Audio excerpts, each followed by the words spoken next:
Hello and welcome back to all dear students, welcome to Career Planet. हम chapter पढ़ रहे हैं periodic table और लास्ट क्लास में पीरियोडिक टेबल में हमने छोड़ा था आयोनाइजेशन पोटेंशियल, आयनन विभव।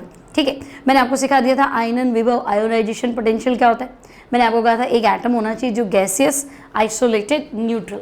गैसियस उदासीन और क्या बोलते हैं विलगित, आइसोलेटेड एटम होना चाहिए, सिंगल एटम होना चाहिए। और सबसे बाहर जो इलेक्ट्रॉन है, जो सबसे ढीला बंधा है, जिसका नाभिक से आकर्षण न्यूनतम है, उस इलेक्ट्रॉन को अगर आप बाहर निकालना चाहते हैं तो उस इलेक्ट्रॉन को बाहर निकालने के लिए दी गई ऊर्जा आयनन विभव। ठीक है, दिक्कत क्या था? फिर हमने कहा था आयनन विभव को कौन कौन से कारक प्रभावित करते हैं। तो मैंने कहा था देखो, एटम छोटा है तो नाभिक अपने इलेक्ट्रॉन को पकड़ के रखेगा, आकर्षित करके रखेगा, तो तुम इस इलेक्ट्रॉन को बाहर नहीं निकाल सकते, बहुत मुश्किल है। और अगर एटम बड़ा है तो नाभिक और इलेक्ट्रॉन के बीच की दूरी बढ़ गई, दूरी बढ़ने से आकर्षण कम हो जाता है और उसको रिमूव करना इजी हो जाता है। तो छोटा एटम आईपी ज़्यादा, बड़ा एटम आईपी कम, ये हमने डिस्कस कर लिया था। आज इसके आगे बढ़ते हैं आयनन विभव के अनुप्रयोग, आयनन विभव में आवर्तता, पीरियोडिसिटी। तो देखो, ये तो हमने लास्ट डिस्कस किया था, वापस एक बार देख लेते हैं। पीरियोडिसिटी इन आयोनाइजेशन पोटेंशियल। तो मुझे बताओ कि अगर हम एक समूह यानी कि ग्रुप, या अगर मैं कहूँ वर्ग, वर्ग में ऊपर से नीचे जाते हैं, अगर हम एक ग्रुप में अप टू डाउन जाते हैं, वर्ग में ऊपर से नीचे जाते हैं, तो क्या होगा? तो हम कहेंगे ग्रुप में अप टू डाउन जाएंगे तो एटम का साइज बढ़ेगा, परमाणु आकार बढ़ेगा, एटॉमिक साइज इंक्रीजेस। ठीक है, परमाणु आकार बढ़ेगा, नाभिक और इलेक्ट्रॉन के बीच की दूरी, तो हम कहेंगे दूर होता जाएगा इलेक्ट्रॉन, तो नाभिक से दूर हो गया तो पकड़ में नहीं आ रहा, बाहर निकालना इजी है। तो बेटा परमाणु आकार बढ़ेगा तो सीधी बात है आयनन विभव घटेगा, सीधी सिंपल बात है ना। आपको सिंपल एक कॉन्सेप्ट ध्यान रखना है कि परमाणु आकार, एटम का साइज और आयनन विभव एक दूसरे के क्या है? एटॉमिक साइज, परमाणु आकार और आयनन विभव क्या है? इनवर्सली। परमाणु बड़ा है तो इलेक्ट्रॉन निकालना इजी, तो इजी है तो तुम्हें कहूँगी इलेक्ट्रॉन निकालना इजी, तो मेरा तो खर्चा कम हुआ ना, मुझे तो कम एनर्जी देनी पड़ी, तो मेरा खर्चा कम हुआ अगर एटम का साइज बड़ा है ना। खर्चा मतलब गिवन एनर्जी जो इलेक्ट्रॉन को बाहर निकालने के लिए चाहिए, तो तुम कहोगे अच्छा परमाणु आकार और आयनन विभव एक दूसरे के इनवर्स है, सीधी बात है। तो ग्रुप में अप टू डाउन जाएंगे तो हम कहेंगे भी परमाणु आकार बढ़ेगा, आईपी घटेगा, है ना। रिलेशन हमारा ये है। ठीक है, तो अगर मैं कहूँ कि एक पीरियड में आवर्त में लेफ्ट टू राइट चले जाएं, यदि हम एक आवर्त में बाएं से दाएं जाएं, सोचो क्या होगा, बोलो। अगर मैं तुम्हें कहूँ कि एक पीरियड में लेफ्ट टू राइट जाओ, आवर्त में बाएं से दाएं जाने, तो तुम कहोगे लेफ्ट टू राइट तो बाह्यतम कोश तो सेम है, आकार बढ़ने का तो कोई सवाल नहीं, लेकिन प्रोटॉन बढ़ते जा रहे नाभिक में, पकड़ में आ रहा है इलेक्ट्रॉन, नाभिक की आवेश बढ़ रहा है ना, परमाणु आकार घट रहा है, बस। तो आपको ये बात पकड़नी है कि भाई लेफ्ट टू राइट जाएंगे तो परमाणु आकार जो है वो घटेगा। ठीक है, अब अगर परमाणु आकार घटेगा तो रिलेशन स्टडी करो, तो रिलेशन क्या था? आईपी तो उल्टा है, अगर परमाणु आकार घटता है तो आयनन विभव बढ़ता है, सीधी और साफ बात है। ठीक है, इतनी बात क्लियर है ना। तो ग्रुप में अप टू डाउन आईपी घटता है, पीरियड में लेफ्ट टू राइट आईपी बढ़ता है, तो ठीक है, वो टेंशन नहीं। फिर आपको परेशानी कहाँ आती है? तो हमने कहा हमने तो इसको प्रभावित करने वाले कारक भी पढ़ ली, है ना। परेशानी हमें कहाँ आती है? तो हम ऐसा करते हैं, पीरियड 2 ले लेते हैं, दूसरा आवर्त। तो देखो दूसरा आवर्त शुरू होगा लिथियम, याद करो पहले आवर्त में तो 2 ही तत्व थे ना, हाइड्रोजन हीलियम। दूसरा कहाँ से शुरू होगा? हाँ, lithium, lithium, beryllium, boron, carbon, nitrogen, oxygen, fluorine और नियॉन, है ना। हीलियम के नीचे क्या आता है? नियॉन। तो अब लिथियम से नियॉन चल लो, सेकेंड पीरियड पूरा 8 तत्व है। तो हम कहेंगे ठीक है भाई, lithium, beryllium, boron, carbon, nitrogen, oxygen, fluorine, neon. ठीक है, तो अभी तो आपने कहा लेफ्ट टू राइट आकार घटता है, आयनन विभव बढ़ना चाहिए, तो लगातार बढ़ना चाहिए, टेंशन क्या है? तो हम कहेंगे नहीं, 2 जगह टेंशन है। अब 2 जगह कौन सी टेंशन है? तो देखो पहली टेंशन तो आपने ये पाली, ग्रुप 2 और ग्रुप 13। अब इसमें हमने क्या किया, ग्रुप 2 और ग्रुप 13, तो तुम कहोगे ग्रुप 2 है आपका 2s2, है ना। बेरिलियम क्या, परमाणु क्रमांक 4, 1s2, 2s2। और बोरॉन की बात करूं तो बेटा 2s2, 2p1, तो भेदन क्षमता वाला कॉन्सेप्ट नहीं पड़ा, है ना। तुम क्या कहोगे भाई 2s2, इलेक्ट्रॉन तो मुझे s कक्षक से बाहर निकालना है, और यहाँ हो तो मुझे इलेक्ट्रॉन पी कक्षक से बाहर निकालना है। तो पी तो नाभिक से थोड़ा दूर हो गया ना, है ना। भेदना किसको पड़ेगा, ये वेदी है इसका, है ना। अगर ये राजा है तो ये वेदी है, सारे राज इसके पास है, इसको खोलना मुश्किल है। ये थोड़ा दूर है, शायद इसको पढ़ा सकते, इसको तो नहीं पढ़ा सकते जो नाभिक के नज़दीक है ना। तो हम कहेंगे इसकी भेदन क्षमता अधिक है, नहीं भेद पाओगे एस को, है ना, क्योंकि नज़दीक है, वो क्लोज है, तो भेदन क्षमता अधिक। तो बस अगर इसकी भेदन क्षमता अधिक है तो तुम क्या करोगे, तो तुम इसको बाहर नहीं निकाल सकते। तो एक प्रॉब्लम तो यहाँ आई, तो हमने कहा भाई बेरिलियम बोरॉन में बेरिलियम का आईपी ज़्यादा है, ठीक है, चलो मान लेते। नाइट्रोजन ऑक्सीजन में क्या प्रॉब्लम है, लेफ्ट टू राइट बढ़ना चाहिए ना, तो हम कहेंगे बढ़ जाएगा। लेकिन आप फिर सोचो, नाइट्रोजन समूह 15, ऑक्सीजन समूह 16। ऑक्सीजन भले ही छोटा है नाइट्रोजन से, तो छोटा है तो हमने कहा ना परमाणु आकार और आयनन विभव क्रमानुपाती है, तो फिर ऑक्सीजन छोटा है तो आईपी ज़्यादा होना चाहिए। हम कहेंगे नहीं भाई, ऐसे कैसे कर सकते हो। यहाँ देखो नाइट्रोजन का कॉन्फ़िगरेशन है 2s2 2p3 और ऑक्सीजन का क्या है 2s2 2p4, और पूरी फैमिली की बात करें तो ns2 np4। तो भाई np3, p पूरा भर दो तो तुम कहोगे p6, p आधा भर दो तो मैं कहूँगी p3। तो बच्चे p3 हाफ फिल्ड नहीं होता क्या, हाफ फिल्ड तो होता है। p3 जो है वो अर्धपूरित कक्षक है, और अर्धपूरित क्या होता है, तो मैं कहूँगी स्थायी, है ना। अर्धपूरित कक्षक का इलेक्ट्रॉनीय विन्यास पढ़ रखा है हमने वैसे भी। और ये क्या है, तो हम कहेंगे तो स्थायी, स्थायी है तो प्रॉब्लम करेगा, है ना। अपवाद मान लो, अपवाद भी है विद रीजन कि भाई नाइट्रोजन का आईपी ऑक्सीजन से ज़्यादा है। बाकी कहीं कोई समस्या है तो हम कहेंगे नहीं, और तो कहीं कोई समस्या नहीं, बस लेफ्ट टू राइट बढ़ेगा लिथियम से ज़्यादा बेरिलियम का, लेकिन यहाँ प्रॉब्लम थी, बाकी तो बढ़ना ही था। यहाँ प्रॉब्लम थी तो ठीक है, बाकी तो बढ़ना है। ये लो, क्लियर है, समझ में आ गया। तो ये पीरियोडिसिटी, आयोनाइजेशन पोटेंशियल, दो जगह परेशानी होगी, समूह 2 और 13। एस से पी में मूव करोगे ना तब, तो एस नाभिक के नज़दीक है, भेदन क्षमता ज़्यादा है, पी थोड़ा दूर हो गया, भेदन क्षमता कम है, तो एस से इलेक्ट्रॉन निकालना मुश्किल है। फिर ग्रुप 15 और 16, ग्रुप 15 हाफ फील्ड पे चलता है, ग्रुप 16 हाफ फील्ड में नहीं चलता है, तो ग्रुप 15 का ज़्यादा रहेगा। क्लियर है, इतनी बातें सब समझ में आ गई, कोई टेंशन नहीं, आगे बढ़ जाए, ठीक है। तो देखो नेक्स्ट देखते हैं। नेक्स्ट आपके पास क्या है, निम्नलिखित तत्वों के प्रथम आयनन विभव के बढ़ते क्रम में व्यवस्थित करो। तो देखो बेरिलियम बोरॉन, कार्बन नाइट्रोजन,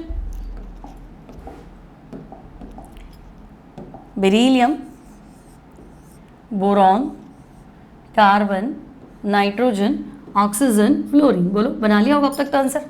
देखो क्या सेकंड पीरियड है, तो हम कहेंगे हाँ सेकंड पीरियड है, बस लिथियम भी तो नहीं दिया है, इनर्ट गैस नहीं दी है, तो लेफ्ट टू राइट तो बढ़ता है ना, तो बिल्कुल सबसे ज़्यादा इसका होगा। फिर नाइट्रोजन ऑक्सीजन में तो प्रॉब्लम थी ना हाफ फील्ड वाली, तो इसका होगा, बाकी कोई दिक्कत नहीं, तो इसका ज़्यादा ही, इसका ज़्यादा ही है। बेरिलियम बोरॉन में भेदन क्षमता, एस से पी में जाते ही क्या लगेगा, भेदन क्षमता, तो हम कहेंगे नहीं इसका ज़्यादा होना चाहिए, बट इसका ज़्यादा है, बस। तो ये आपका आईपी का ऑर्डर है, आयनन विभव का क्रम है, क्वेश्चन एनसीईआरटी का है। समझ में आ गया, कोई टेंशन नहीं यहाँ तक।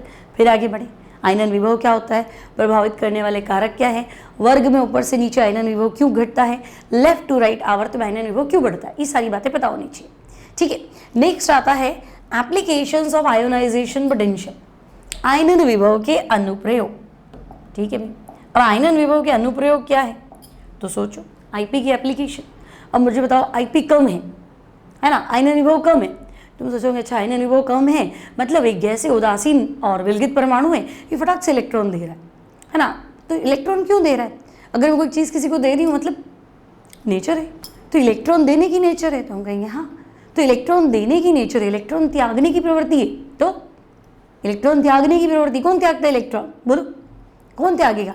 और मैं कहूँगी नहीं देखो ये आटा में इसका आईपी बहुत ज़्यादा है, मतलब इलेक्ट्रॉन नहीं दे रहा, मतलब अपने इलेक्ट्रॉन को पकड़ के बैठा है, मतलब इसको अपने इलेक्ट्रॉन से प्रेम है, इलेक्ट्रॉन छोड़ना नहीं चाहता, तो ये नेचर किसकी है ना, खुद का तो छोड़ेगा नहीं, दूसरे को और क्या पता उठा लाए, तो ये नेचर किसकी हुई, इलेक्ट्रॉन त्यागना, ऑक्सीकरण, है ना, धातु की प्रकृति है, इलेक्ट्रोपॉजिटिव कैरेक्टर, इलेक्ट्रॉन ग्रहण करना, अपचय, खुद का तो छोड़ेगा नहीं, कोई और लाया तो ले लेगा, तो हम कहेंगे तो नॉन मेटल की टेंडेंसी है।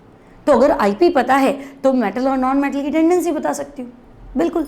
तो पहला जो एप्लीकेशन है ना बच्चे, वो है धात्विक और अधात्विक गुण, आयनन विभव के अनुप्रयोग बताओ, तो पहला है धात्विक गुण और दूसरा है अधात्विक गुण, metallic character and non metallic character, धात्विक गुण और अधात्विक गुण।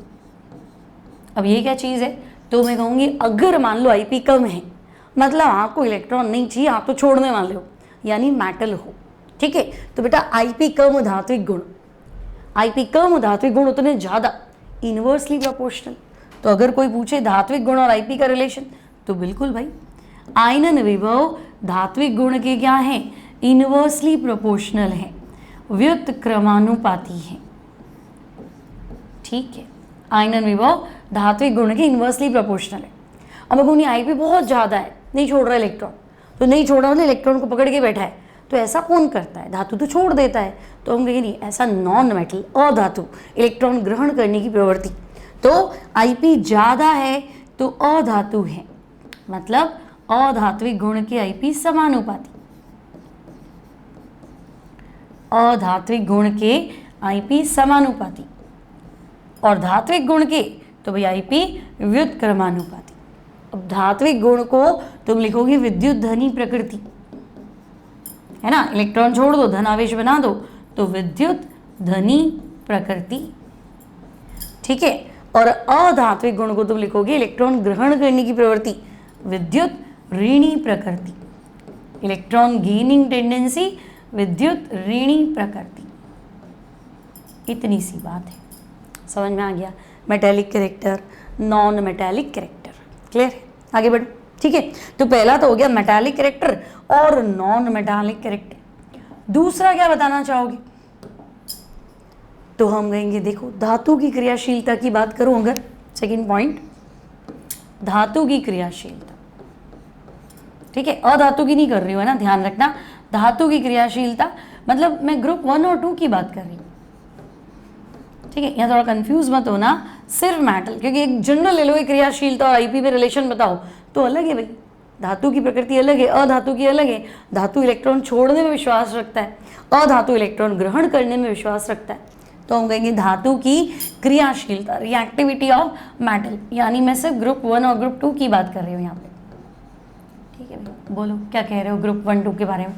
तो हम कहेंगे देखो एक वर्ग में ऊपर से नीचे जाते हैं, ठीक है, वर्ग में ऊपर से नीचे जाना मतलब मैं लिख दूं ग्रुप में अप टू डाउन, ग्रुप में अप टू डाउन, ठीक है। तो हम कहेंगे वर्ग में ऊपर से नीचे जाएंगे तो परमाणु आकार बढ़ेगा, बिल्कुल, परमाणु आकार आपने पढ़ा था, वर्ग में ऊपर से नीचे जाएंगे बाह्यतम कोश एक एक इकाई से बढ़ेगा, परमाणु आकार बढ़ेगा। तो बेटा परमाणु आकार बढ़ेगा, है ना, तो इलेक्ट्रॉन त्यागने की प्रवृत्ति अगर धातु है तो हम कहेंगे इलेक्ट्रॉन त्यागने की प्रवृत्ति बढ़े, बिल्कुल बढ़ेगी। बड़ा एटम है तो इलेक्ट्रॉन संभल तो नहीं रहा, छोड़ देगा, और अगर इलेक्ट्रॉन जल्दी जल्दी त्यागेगा मतलब आयनन विभव, तो हम कहेंगे घटेगा, आयनन विभव कब, ठीक है, आयनन विभव घटता है, ठीक है। अब धातु इलेक्ट्रॉन छोड़ेगा तभी तो रिएक्शन करेगा, मैं अभिक्रिया कर रहा हूँ तो एक को इलेक्ट्रॉन छोड़ना है, दूसरे को ग्रहण करना है, धातु को क्या करना है स्पेशली, तो हम कहेंगे धातु है इसको तो इलेक्ट्रॉन छोड़ना है, तो तुम इलेक्ट्रॉन छोड़ोगे तभी अभिक्रिया करोगे, तो हम कहेंगे हाँ बिल्कुल छुड़वा दो इलेक्ट्रॉन, अभिक्रिया हो जाएगी। तो इलेक्ट्रॉन छुड़वा तो दे आईपी, तो हम कहें आईपी तो घट ही रहा है, छोड़ने की प्रवृत्ति बढ़ रही, तो क्रियाशीलता तो बढ़ेगी भाई, कहाँ टेंशन, तो आईपी घटेगा और क्रियाशीलता, तो हम कहेंगे अगर धातु की बात कर रहे हो बच्चे तो क्रियाशीलता बढ़ेगी, ठीक है, धातु की क्रियाशीलता बढ़ेगी। इन शॉर्ट आपको बताना है कि किसी वर्ग में ऊपर से नीचे जाने पे, अगर वो धातु है तो किसी वर्ग में ऊपर से नीचे जाने पर, ठीक है, वर्ग भी कौन सा स्पेशली, तो मैं कहूँगी 1 और 2 ले लो, टेंशन ही खत्म। तो वर्ग में ऊपर से नीचे जाने पर धातु की क्रियाशीलता बढ़ती है, सिर्फ धातु की बात हो रही है, ध्यान रखना, अधातु की बात नहीं हो रही है, क्योंकि अधातु कौन सा अभिक्रिया करेगा, तो इलेक्ट्रॉन ग्रहण करेगा, छोड़ेगा, इलेक्ट्रॉन ग्रहण करेगा वो तो उसके लिए स्टैंडर्ड अलग है। आई बात समझ में, सिर्फ मेटल की बात कर रही हूँ, ठीक है। तो हम कहेंगे धातु मतलब इलेक्ट्रॉन छोड़ना है, तो बड़ा धातु है, इलेक्ट्रॉन छोड़ना आसान है, आयनन विभव कम है तो ज़्यादा जल्दी रिएक्शन करेगा, है ना, तो रिएक्टिविटी बढ़ जाएगी, ठीक है। नेक्स्ट आता है ऑक्सीकारक व अपचायक प्रकृति। तो देखो, जिन बच्चों ने अभी तक रिडॉक्स नहीं पढ़ा है उनको दिक्कत आएगी, जिन्होंने रिडॉक्स पढ़ रखा है उनको तो कोई परेशानी होनी नहीं चाहिए।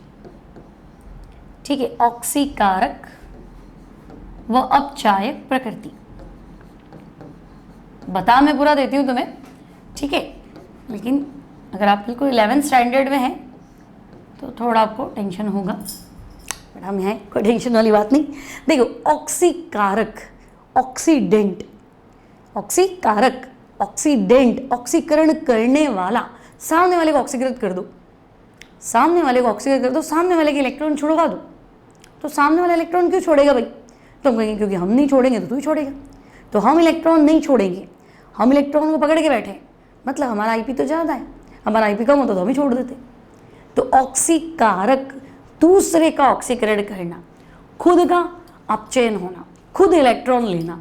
तो खुद इलेक्ट्रॉन कब लेंगे? जब खुद का आईपी तो ज़्यादा ही होगा, भाई हम तो इलेक्ट्रॉन छोड़ने वाले नहीं। तो खुद का आयनन विभव अधिक होता है ना, खुद की इलेक्ट्रॉन ग्रहण करने की प्रवृत्ति होती है, तभी तो ऑक्सीकारक बोलेंगे। तो ऑक्सीकारक प्रकृति और आयनन विभव समानुपाती। आयनन विभव जितना ज़्यादा होगा वो उतना ज़्यादा क्या करेगा? अपने इलेक्ट्रॉन को तो टाइट पकड़ लेगा, है ना, अपना इलेक्ट्रॉन तो छोड़ेगा नहीं, दूसरे के छुड़वा देगा, है ना। तो ऑक्सीकारक और आईपी समानुपाती। ठीक, तो फिलहाल आप ध्यान रखिए इसको, और डिटेल में पढ़ना है तो रिडॉक्स वाले चैप्टर में समझाऊंगी। तो आईपी ऑक्सीकारक प्रकृति के समानुपाती, है ना। ऑक्सीकारक, दूसरे का ऑक्सीकरण करना, दूसरे के इलेक्ट्रॉन छुड़वाना। तो दूसरे के इलेक्ट्रॉन क्यों छुड़ा रहे हो? क्योंकि आपका खुद का आईपी तो ज़्यादा है, आप तो छोड़ नहीं सकते, तो उसके छुड़वा लो, ऐसे। फिर अपचायक, तो बेस के समानुपाती है तो उसके इन्वर्स होना चाहिए। आईपी अपचायक प्रकृति, तो मैं कहूँगी इन्वर्सली प्रोपोर्शनल, रिड्यूसिंग टेंडेंसी के इन्वर्सली प्रोपोर्शनल। ठीक है, IP directly proportional to oxidizing nature, inversely proportional to reducing nature. अपचायक, दूसरे का अपचयन करना, दूसरे को इलेक्ट्रॉन देना, खुद इलेक्ट्रॉन छोड़ना। तो हम कब इलेक्ट्रॉन छोड़ेंगे? हमारा आईपी कम हो तो हम छोड़ देंगे। तो अपचायक प्रकृति कब बढ़ेगी? जब हम फटाफट इलेक्ट्रॉन छोड़ेंगे, हमारा आईपी कम होगा। तो आईपी कम अपचायक प्रकृति को बढ़ाता है, आईपी ज़्यादा ऑक्सीकारक प्रकृति को बढ़ाता है। क्लियर? तो ये है आयनन विभव के अनुप्रयोग, है ना, एप्लीकेशंस ऑफ आईपी। अब आपके पास है stability of continuous oxidation state, क्रमांगत क्या बोलते हैं, ऑक्सीकरण अवस्थाओं का स्थायित्व। Stability of continuous oxidation state. अब देखो क्या कहना चाहता है ये, कंटिन्यूअस या सक्सेसिव बोल दो, लगातार, है ना। तो देखो, यदि दो क्रमांगत ऑक्सीकरण अवस्थाओं में, यदि दो क्रमागत सक्सेसिव, यदि दो क्रमागत ऑक्सीकरण अवस्था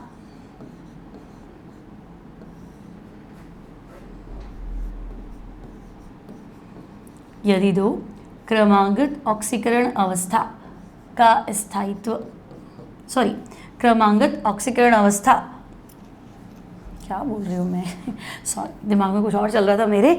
यदि दो क्रमागत आईपी का अंतर, यदि दो क्रमागत आईपी का अंतर कितना हो, तो मैं कहूँ 11 इलेक्ट्रॉन वोल्ट या इससे कम। 11 इलेक्ट्रॉन वोल्ट हो तो चल जाएगा, कम हो तब भी चल जाएगा। तो मतलब क्रमांगत मतलब समझे, पहला इलेक्ट्रॉन छोड़ना, दूसरा छोड़ो, है ना। तो पहला इलेक्ट्रॉन छोड़ने में मान लो तुम्हारी एनर्जी 5 लग रही है और दूसरा छोड़ने में 11 लग रही है, तो अंतर कितने का है? तो मैं कहूँगी अंतर तो ज़्यादा नहीं है, 6 का ही अंतर है। पहले 5 का खर्चा हो रहा था, अब 11 का खर्चा हो रहा है, तो 6 का ही डिफरेंस है ना। वो कह रहा है 11 तक को ना तो हम संभाल लेंगे, 11 इलेक्ट्रॉन वोल्ट की एनर्जी अवेलेबल होती है नॉर्मल रिएक्शन के दौरान। तो पहला जा रहा है तो साथ साथ में दूसरा भी चला जाएगा। आई बात समझ में? जैसे मान लो कि तुम्हारी जेब में 10 रुपये है और तुम्हें एक ही पेन चाहिए, है ना, जेब में 10 रुपये पड़े पर पेन तो मुझे एक ही चाहिए, और शॉपकीपर कह रहा है कि भाई आप 5 रुपये का एक पेन ले लो, ठीक है, एक की जरूरत है, एक पेन दे दे भाई। फिर वो ऐसा करो 10 रुपये दे दो, मैं तुम्हें 3 पेन दे दूंगा। तो तुम ये थोड़ा ना कहोगे नहीं नहीं भाई मेरे को तो एक ही चाहिए, मैं क्यों लूँ 3 पेन। तुम क्या देखोगे? डिफरेंस। तुम्हें लगेगा 5 रुपये में एक पेन दे रहा है, 10 रुपये में 3 पेन दे रहा है, तो फायदा किस में, मैं 3 ले लेता हूँ, बेवकूफ़ तो हूँ नहीं, 3 ले लूँगा ना, देखूंगा जो भी बाद में चाहिए नहीं चाहिए जो भी होगा, फिलहाल तो मैं 3 पेन लेऊंगा। सिमिलर है, तो तुम बेवकूफ़ नहीं हो तो वो थोड़ा ना बेवकूफ़ है। दुनियादारी बाद में चलती है, रसायन विज्ञान पहले चलता है। इनको तो पता ही, ये कह रहे अच्छा कितना खर्चा है, तो हम कह रहे हैं ना अगर कंटिन्यू 2 करोगे ना तो 11 यहाँ से कम करिए, ज़्यादा नहीं, डिफरेंस ज़्यादा नहीं, तो हम कहेंगे 1 क्यों छोड़ 2 छोड़वा दे। तो यदि लगातार आईपी का डिफरेंस 11 या इससे कम है, मतलब पहला तो छोड़ रहा हूँ, अगर तुम दूसरा भी छोड़वा रहे हो ना तो ज़्यादा डिफरेंस नहीं है, 11 से कम है, तो हमें छोड़ दे भाई, दूसरा भी छोड़ दे, कई फर्क पड़ रहा है। ऐसे समझे मेरी बात। तो यदि 2 क्रमांकित आईपी का अंतर 11 या इससे कम हो तो वो पहला इलेक्ट्रॉन छोड़ने के साथ साथ दूसरा भी छोड़ेगा। तो बच्चा 1 इलेक्ट्रॉन छोड़ता तो +1 ऑक्सीकरण अवस्था, 2 इलेक्ट्रॉन छोड़ेगा तो +2 ऑक्सीकरण अवस्था, तो तुम कहोगे 1 नहीं दोनों छोड़ देगा, तो बड़ी वाली ऑक्सीकरण अवस्था क्या होगी, स्थायी होगी। तो अगर 2 क्रमांकित आईपी का अंतर 11 इलेक्ट्रॉन वोल्ट है तो आगे तुम क्या लिखोगे, तो उच्च ऑक्सीकरण अवस्था स्थायी होगी। आई बात समझ में, उच्च ऑक्सीकरण अवस्था स्थायी होगी। ठीक है भाई, उच्च ऑक्सीकरण अवस्था स्थायी होगी। Higher oxidation stable will be stable oxidation state.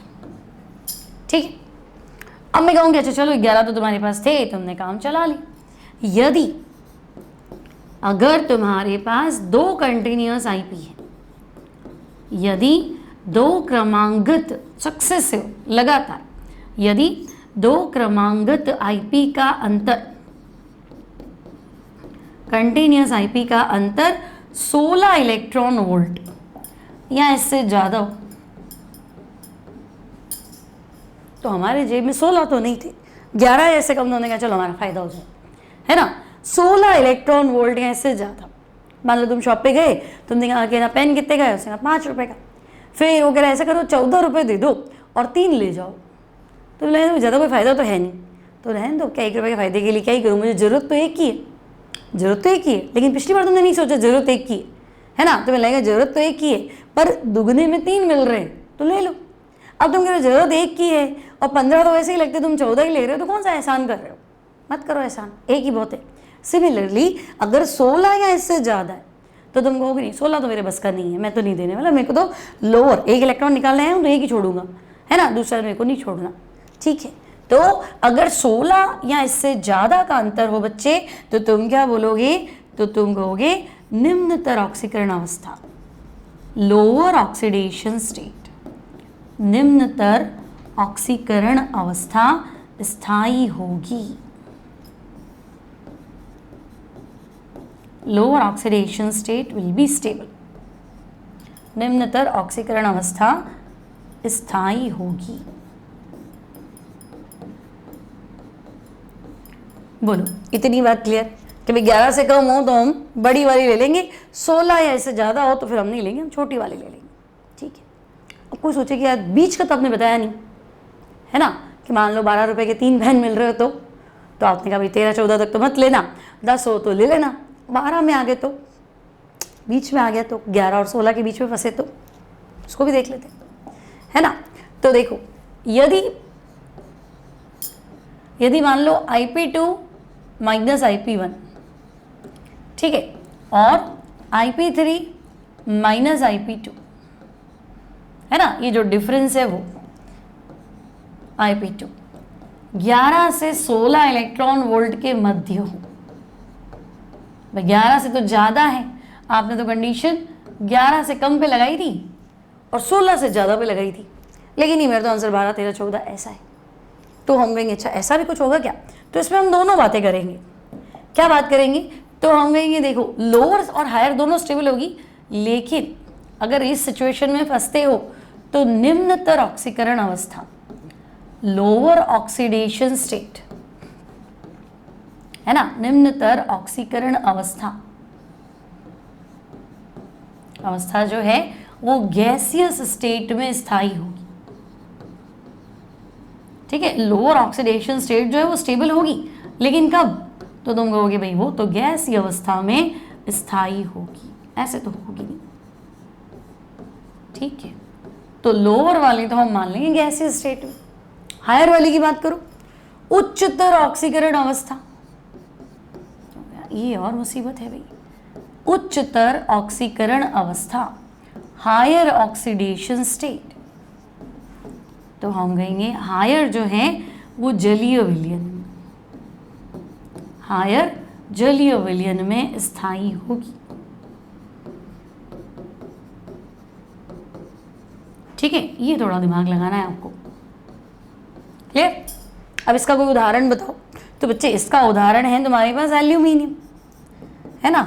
Aluminium में सेम केस लगता है, दो क्रमांकित आईपी का अंतर 11 और 16 के बीच में फंस गया, तो हम कहेंगे एल्यूमिनियम प्लस बी और एल्यूमिनियम प्लस 3 दोनों स्टेबल है, लेकिन एल्यूमिनियम प्लस जो है वो स्टेबल है गैसियस स्टेट में, गैसीय अवस्था में, और एल्यूमिनियम प्लस 3 जो है वो है एक्व सॉल्यूशन, जलीय विलयन में, है ना। Al+3 स्टेबल है, पर कब है तो तुम्हें बताना है एक्व सॉल्यूशन के अंदर, जलीय विलयन में स्थायी है। बोलो, इतनी बात क्लियर है, समझ में आ गई यहाँ तक की पूरी कंप्लीट स्टोरी, कोई टेंशन नहीं। तो हम कहेंगे चलो आयनन विभव हो गया, आयनन विभव के अनुप्रयोग हो गए, है ना। ऑक्सीडेशन स्टेट, तो मान लो ऐसा भी क्वेश्चन फंसे, सोडियम जो है वो सोडियम +1 बनाता है, सोडियम +2 नहीं बनाता है, तो तुम कहोगे देखो सोडियम जो है पहला इलेक्ट्रॉन निकालना है, तो 5.7 लगभग बता रही हूँ, 5.7 इलेक्ट्रॉन वोल्ट खर्च हो रहा है, और अगर मैं सोडियम +2 बनाने जाऊँ तो 47 के आसपास खर्चा हो रहा है। तो पहला निकालने में 5 का खर्चा हो रहा है, दूसरा निकालने में 47 का खर्चा हो रहा है, तो डिफरेंस तो बहुत ज़्यादा है, 45। हमारा तो जेब में 11 ही रहता है, 11 या 11 से कम, इतना डिफरेंस तो हम नहीं ले सकते। तो हम क्या कहेंगे +1 ही बनाओ भाई, +2 मत बनाओ, ठीक है ना। मतलब mg तो +2 बना रहा है, तो हम कहेंगे mg की +1 और +2, IP1 और IP2 में ज़्यादा डिफरेंस नहीं होगा। हो सकता है पहला निकालने में खर्चा जो है वो 30 हो रहा हो, तो दूसरा निकालने में 35 हो रहा हो, तो हम कहेंगे 5 के लिए थोड़ा ना बैठे, तो दोनों निकाल दो। ऐसे तो स्मार्टली आपको आंसर करने हैं। समझ में आ गई यहाँ तक बात। अब तुम्हारे पास एक क्वेश्चन है, देखो क्या कारण है कि NaOH क्षार है और HOCl अम्ल है। ठीक है, तो देखो भाई NaOH क्षार है, मतलब आप कहना चाह रहे हो कि Na+ और OH- बनाता है, और HOCl हाइपोक्लोरस अम्ल है ना। तो आप अब यहाँ मैंने सिंगल बॉन्ड लगाया, तुम्हें लगा यहाँ तो हमने लगाया ही नहीं, तो बेटा ये धातु है और ये अधातु है। सोडियम हालिना धातु है ना, ऑक्सीजन नॉन मेटल है ना, तो फिर धातु और अधातु में आयनिक बंध होता है, इसलिए मैं यहाँ सिंगल बॉन्ड नहीं लगाऊंगी, गलत हो जाए। तो अब है ना भाई देखो बीच में ऑक्सीजन है, ऑक्सीजन के पास चॉइस भी या तो तू चला जा या तू चला जा, है ना। तो सोडियम कहेगा मैं तो बड़ा हूँ हाइड्रोजन से, हालिना हाइड्रोजन छोटा है, लिथियम थोड़ा बड़ा है, सोडियम और बड़ा है, तो तुमने कहा परमाणु आकार बड़ा, आयनन विभव कम। सोचो अभी बोला था, ये तो सीखा, ग्रुप में ऊपर से नीचे जाते हैं परमाणु आकार बढ़ता है, IP घटता है, तो मैं वो अप्लाई कर रही हूँ। तो हम कहेंगे NaOH में क्या होगा, तो मैं कहूँगी Na का आकार हाइड्रोजन से बड़ा है। बात तो सही है, Na का आकार हाइड्रोजन से बड़ा है।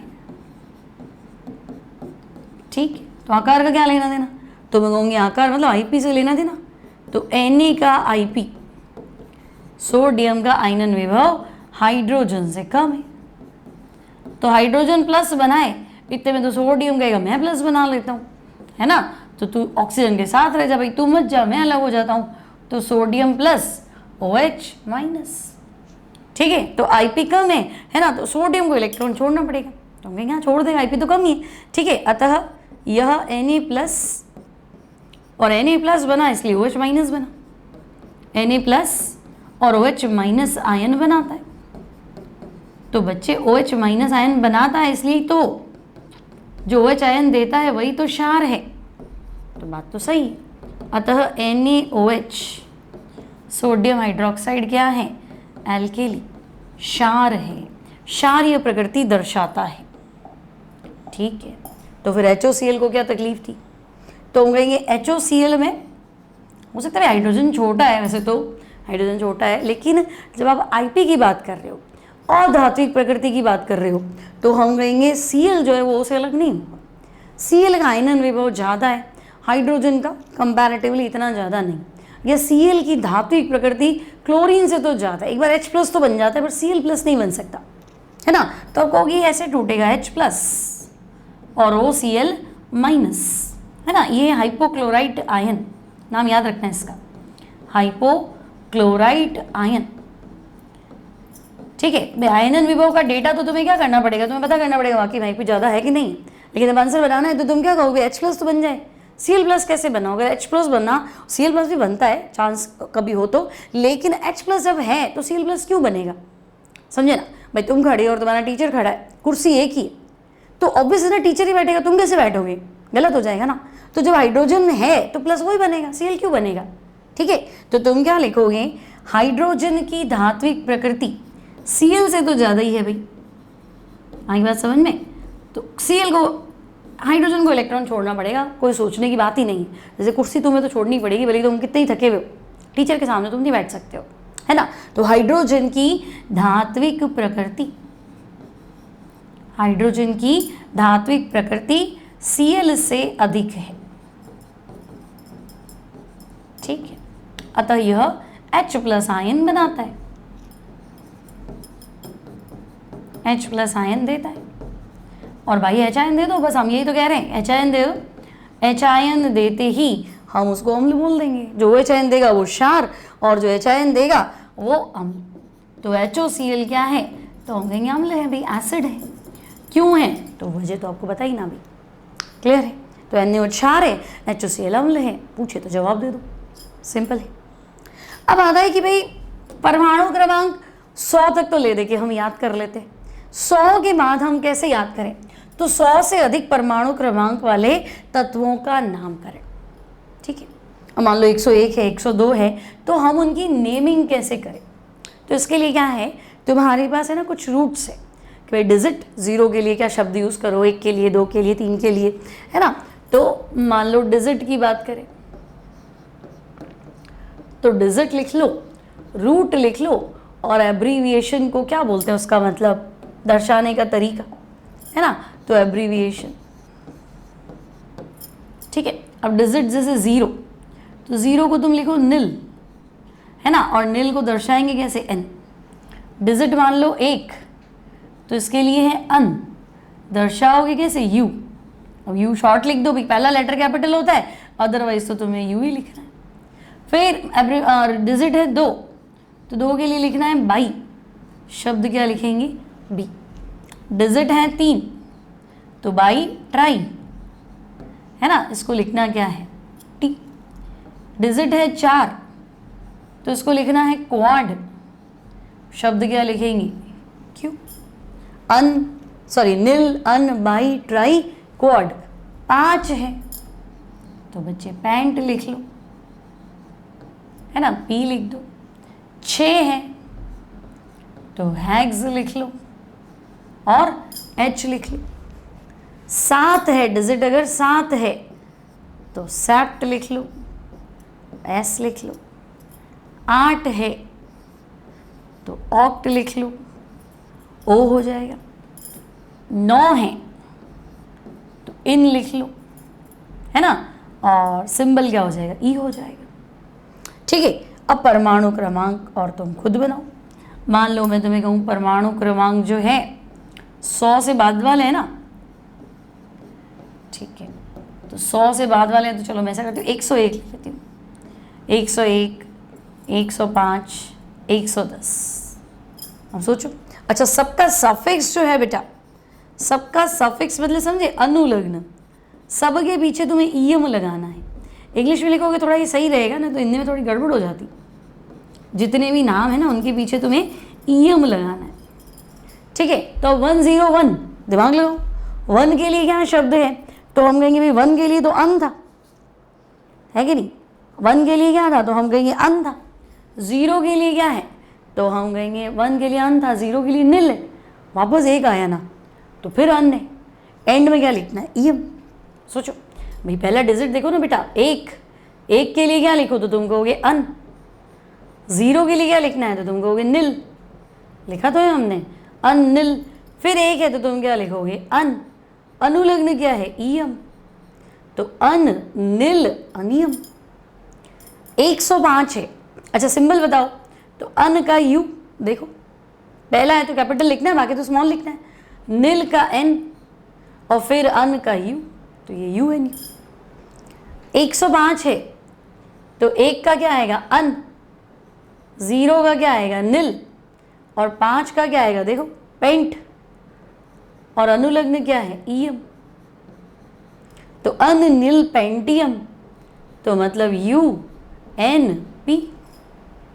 तो फिर 110 की बात करो तो देखो 1 का अन, फिर क्या है अन, 0 का क्या है नील, अनुलग्न क्या है ईयम, तो अन अन नीलियम, यू यू एन, अन अन नीलियम।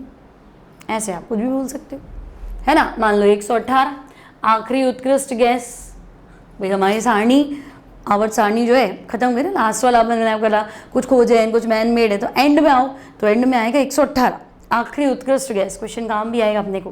तो 118 का बताओ, तो हम कहेंगे देखो 1 का क्या था बोलो, 1 का क्या था अन, फिर 1 का क्या है अन, 8 का क्या है ऑक्ट, अनुलग्न क्या है ईयम, तो अन अन ऑक्टियम, यानी यू यू ओ, अन अन ऑक्टियम। ठीक है, 120 आ जाए तो ठीक है भाई, 120 आ जाए तो 1 का अन, 2 का बाई, 0 का नील और ईयम, तो अन बाई नीलियम। सही कह रही हूँ मैं, है ना। तो देखो यू बी और नील का क्या आएगा एन, ठीक है ना। उसका ununoctium U U O, unbinilium, तो यू बी एन। ऐसे आप बना सकते हो, सिंपल है। तो 100 के बाद है ना, 101 से लेके और 120 तक है, तो आपको ये चलना है। ठीक है, नेक्स्ट देखें तो आपके पास देखो कुछ क्वेश्चंस है। परमाणु क्रमांक 120 वाले तत्व का आईयूपीएसी नाम और सिंबल, तो अभी मैंने बताया ही था Z बराबर क्या है 120। ठीक है, तो बच्चे 120 में अन 1 का, 2 का क्या था बाई, और 0 का क्या था नील, अनुलग्न क्या है ईयम, तो अन बाई नीलियम। हिंदी में लिखना है तो ऐसे लिखो अन बाई नीलियम। ठीक है भाई, अन बाई नीलियम, सिंबल लिखो तो U B N, unbinilium. IUPAC नाम हो गया, सिंबल हो गया, सिंपल है, कोई टेंशन है नहीं। नेक्स्ट देखो, परमाणु क्रमांक 117 और 120 वाले तत्वों की खोज अब तक नहीं हुई। बताइए कि इन तत्वों का आवर्त सारणी में, तत्वों का स्थान आवर्त सारणी में किस वर्ग में होना चाहिए, और इलेक्ट्रॉनिक कॉन्फ़िगरेशन लिखो। ठीक है, लिख देंगे। अब देखो आपको मैंने कहा था कि आखिरी देखो ग्रुप 18 पे आओ, उत्कृष्ट गैस। तो हमने कहा था ईना है ना, helium, neon, argon, krypton, xenon और रेडॉन, जिनॉन और रेडॉन, और इसके नीचे आओगे अब आएगी गैस। ठीक है, ग्रुप 18 याद है ना, ईना, नीना और करीना, जीनत, रीना। ठीक है, अब ग्रुप 18 है। ठीक है भाई, ग्रुप 18 है, और ग्रुप 18 का तुम्हें क्या करना है, ग्रुप 18 का एंड वाला एलिमेंट, तो मैंने आपको कहा था एंड में आएगा। अब ये 86 है, इसमें 32 जोड़ दो तो ये 118 आएगा, तो ये 118 है। यानी इसके जस्ट पहले आएगा ग्रुप 17 हेलोजन फैमिली, वहाँ कितना आएगा तो मैं कहूँगी 117 आएगा। तो ग्रुप 18 का आखिरी, ये ट्रिक है, ग्रुप 18 का आखिरी 118, ग्रुप 17 का आखिरी जो अपन अनसेप्टियम बोलने वाले, तो 117। तुमसे क्या पूछा, अच्छा 117 ही तो पूछा है, तो भैया हो जाएगा। अब बच्चे 117 मतलब आखिरी है ना, तो आवर्त सारणी में आवर्त कितने हैं, तो हम कहेंगे 7 ही है। तो बस विन्यास बताओ, तो Z बराबर 117 है ना, अनसेप्टियम। विन्यास बताओ, तो मैं कहूँगी देखो आवर्त सारणी में 7 आवर्त है, तो 7s2 तो हो ही जाएगा, और P का इनर्ट गैस है जस्ट पहला है, तो 7s2 7p5। आगे उत्कृष्ट गैस कौन सी लगेगी, तो हम रेडॉन के बाद ही तो उतर रहे हैं, अभी तक यहाँ पहुँचे तो है नहीं, तो इसके आगे उत्कृष्ट गैस लगेगी रेडॉन। 6d10 भरा हुआ है, कोई दिक्कत नहीं है, 7s2 7p5। ठीक है, फिर क्या कह रहा है 117 के बाद 120, तो देखो 118 में उत्कृष्ट गैस में आ गए, अब 119 तो सारणी खत्म हो गई ना, तो 119 यानी यहाँ होंगे ग्रुप 1 में, ठीक है, ग्रुप 1 में, और पीरियड होगा 8वां आवर्त होगा बेटा, क्योंकि 118 पे 7वां आवर्त खत्म हो गया, आप उसके आगे आ रहे हो, तो यहाँ 119 आएगा, और यहाँ तो मैं कहूँगी 120 आएगा, ठीक है। तो इसका बताओ, तो हम कहेंगे ठीक है भाई, उत्कृष्ट गैस कौन सी हुई पहले, 118 वाली, तो ये होगी ऑक्टियम, और 8वां आवर्त है तो 8s2, बस ये हो गया Z बराबर 120 वाले का इलेक्ट्रॉनियम विन्यास, ठीक है। क्या पूछा, वर्ग बताओ, तो 117 वाले का वर्ग 17, आवर्त सारणी में स्थिति तो हैलोजन फैमिली ग्रुप 17। इसका बताओ, तो आवर्त तो 8 है, और 120 वाले का वर्ग तो देखो 7s2 है ना, 119 120, तो वर्ग 2, क्षार मृदा धातु, सिंपल, क्लियर है, कोई टेंशन नहीं यहाँ तक। निम्नलिखित तत्वों के नाम और परमाणु क्रमांक लिखिए। अब देखो चौथी क्षार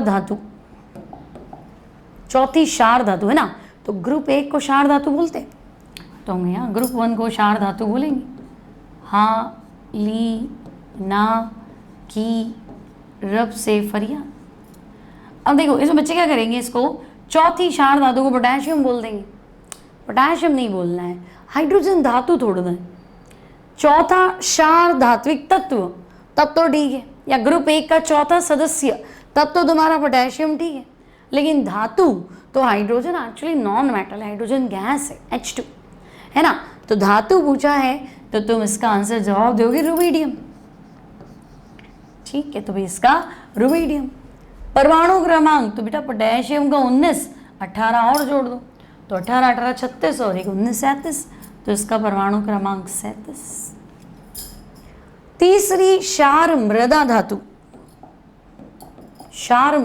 ग्रुप 2, तो हम कहेंगे बेटा मांगे कार स्कूटर, तो आपको तो तीसरा ही पूछा है ना, तो हम कहेंगे तीसरी तो ये रही कैल्शियम।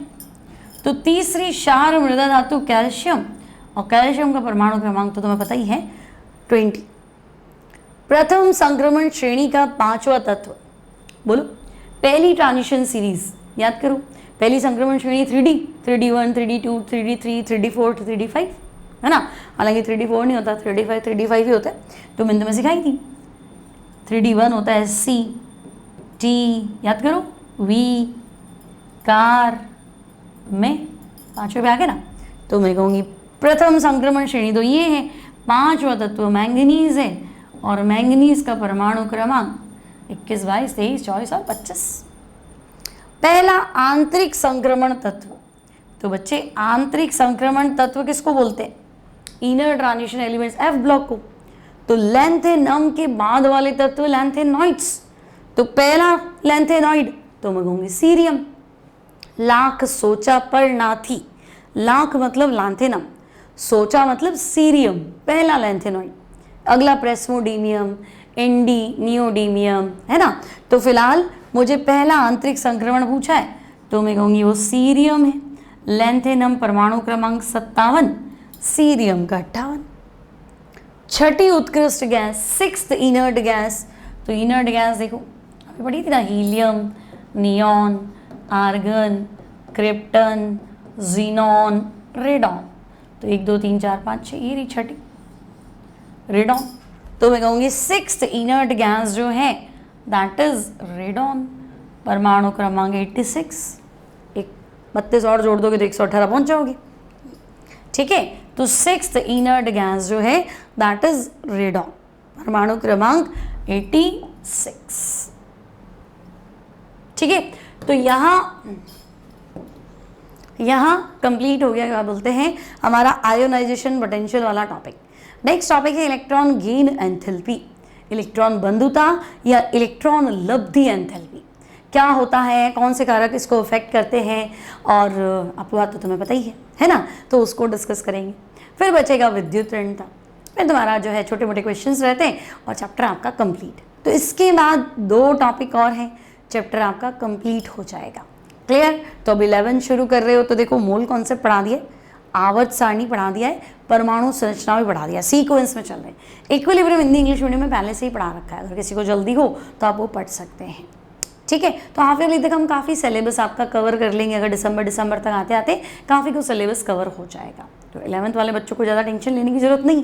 और जो आपकी नीट वाले बच्चे हैं, जेई वाले बच्चे हैं, तो देखो 12th का कंप्लीट सिलेबस अवेलेबल हो गया, एक डी ब्लॉक बाकी है, बस वो कराने वाली हूँ, है ना। और ये पीरियोडिक टेबल भी आपका लगभग हो गया। ठीक है, DPPs भी डालती हूँ नीट जेई वाली सीरीज़ में, है ना, उसमें आप उसको किया करो, कम आती है बट आप करा करो। अच्छे क्वेश्चन है, ये मत सोचा करो हिंदी में इंग्लिश में, क्वेश्चन मतलब क्वेश्चन है और हमें जवाब देना है ना। और मिक्स लैंग्वेज में पढ़ते हैं, कोई टेंशन नहीं। ठीक है, तो अभी तक इतनी बात सुन रहे हो तो प्लीज़ लाइक शेयर सब्सक्राइब। मिलते हैं next time, till then take care and bye bye.